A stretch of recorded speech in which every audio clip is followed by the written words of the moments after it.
I disappeared from social media for 30 days, and the most terrifying thing wasn't that people forgot about me. It was realizing how much of my actual life I'd been sacrificing just to maintain the illusion that I existed in other people's feeds. You think you're afraid of missing out?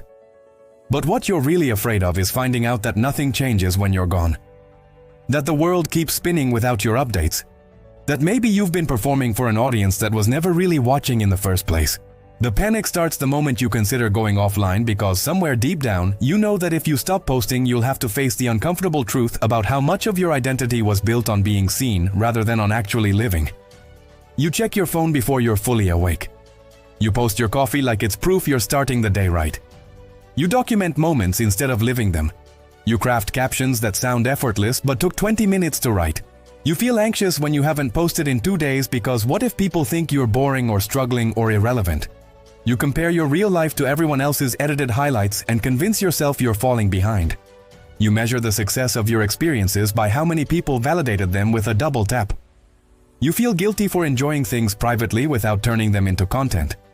You've started viewing your own life as material for consumption rather than moments to be present in. The scary part isn't admitting you're addicted. It's admitting that you don't remember what it feels like to do something purely for yourself without wondering if it's worth sharing. When did you stop living for the experience and start living for the evidence that the experience happened and that other people noticed? Your brain has been rewired to seek the notification hit to measure your worth in engagement metrics. To feel like silence means failure and invisibility means you're wasting your one life on Earth by not documenting every mediocre moment of it for strangers who scroll past without thinking twice. Here's what nobody tells you because everyone's trapped in the same cycle. Social media didn't just become a habit, it became the primary way you validate your own existence. And when you remove it even temporarily, you're forced to confront how hollow that validation always was. You weren't building a community, you were building an audience for a performance you didn't realize you were staging. And the cost of that performance was your ability to be present in your actual life without constantly wondering how it would look from the outside. The algorithm trained you to believe that if something isn't shared, it didn't matter that if nobody saw it, then it wasn't real, that your memories only count if they're archived in a cloud and accessible to people who don't actually know you. You outsourced your sense of reality to a platform designed to keep you anxious, insecure, and coming back for more. And now the idea of existing without that external validation feels like disappearing completely. The brutal truth that will either set you free or send you running back to the comfort of your feed. The people who matter in your life don't need to see your stories to know you're doing okay, and the people who only know you through your posts don't actually know you at all. You've been confusing visibility with connection, confusing documentation with experience, confusing the performance of a life well lived with actually living well. When you stop posting, what dies isn't your relevance or your relationships or your worth. What dies is the exhausting fiction that you need an audience to validate your existence. The first week offline feels like withdrawal because it is withdrawal. You're detoxing from the constant dopamine hits of external validation, and your brain doesn't know how to measure whether your day mattered without checking how many people acknowledged it. You can start reclaiming your life right now by doing something radical. Delete the apps for 30 days. And watch what happens when you're forced to live without the crutch of digital validation. The first few days you'll reach for your phone out of muscle memory and feel phantom anxiety when there's nothing to check, nothing to post, nothing to prove. You'll go somewhere beautiful and instinctively reach for your camera, then stop and realize you can just look at it with your eyes instead of through a screen, that you can let the moment exist in your memory where it can't be commodified or liked or turned into content. You'll have a meaningful conversation and won't interrupt it to document it, and you'll notice how much deeper the connection feels when you're fully present instead of half performing for an invisible audience. The panic will come in waves, the fear that you're missing something important, or falling behind, or becoming irrelevant, but sit with that panic and recognize it for what it is. The death throes of a habit that was never serving you in the first place. What actually happens when you disappear from social media for 30 days is this. The people who genuinely care about you reach out directly because real relationships exist in phone calls and text messages and showing up in person, not in public performances of connection. The people who only engaged with you through likes and comments disappear completely, and you realize they were never part of your actual life anyway. You start having experiences purely because you want to have them, not because they'll make good content, and those experiences feel more real because they are yours alone and not diluted by the need to package them for consumption.